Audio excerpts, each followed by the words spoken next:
Yoga poses for runners, part 2. We're going to get into the hips and the psoas.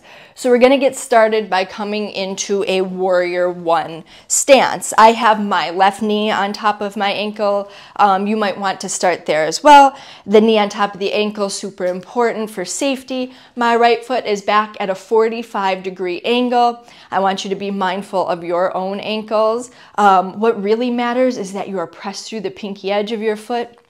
And then you're sort of bringing your right hip forward, your left back within reason. We don't want to create congestion in our lower back, but we do want to get in there and get a nice little compression going.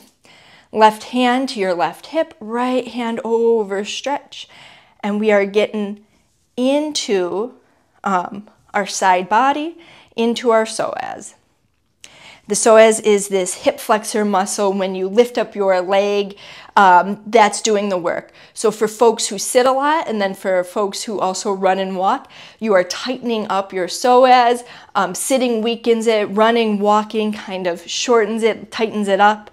So this is going to open it back up. Opening the psoas is important because if it is sticky, no matter how much hip stretching you do, your hips just are not going to feel good. So then we're going to inhale, come on up. We're going to come out to a warrior 2. That's where we sort of press the back pinky edge parallel to the mat. But if you need to adjust the toes a little bit to support your knee, what doesn't change is the knee stack over ankle. But we are going to take that out. Come to a micro bend. I want at least a hint of softness. Hands out long, warrior 2. We're pulling our right hip back. And we're kind of tick-tocking at our waist. So this is called Trikonasana, triangle pose. We're relying on our strong cores and our strong psoas. It's equal parts lengthening and strengthening. Remember, sitting makes them weak, running, walking tightens them up. If you're like, whoa, Nicole, this pose is pretty challenging, grab a block. You don't even need a block. If you have like a sturdy metal water bottle, but this is gonna help you lay the foundation for a really strong triangle pose to strengthen your psoas. So let's come on up. Let's do it on the opposite side. So I'm just going to rotate my feet. Now my left foot is at that beautiful sort of 45-degree angle, but I am adjusting from my own knee, my own calf. Right knee stacked, safety first. Toggling my hips until I find what's good in my lower back. Anchoring my right hand to my hip. Reaching left overhead. Getting deep into the psoas.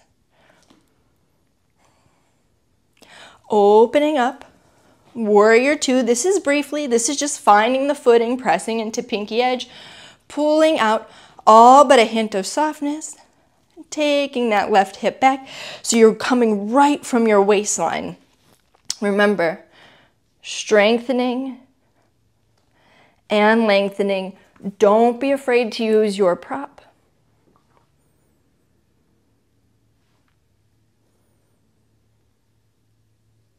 And we'll come back up.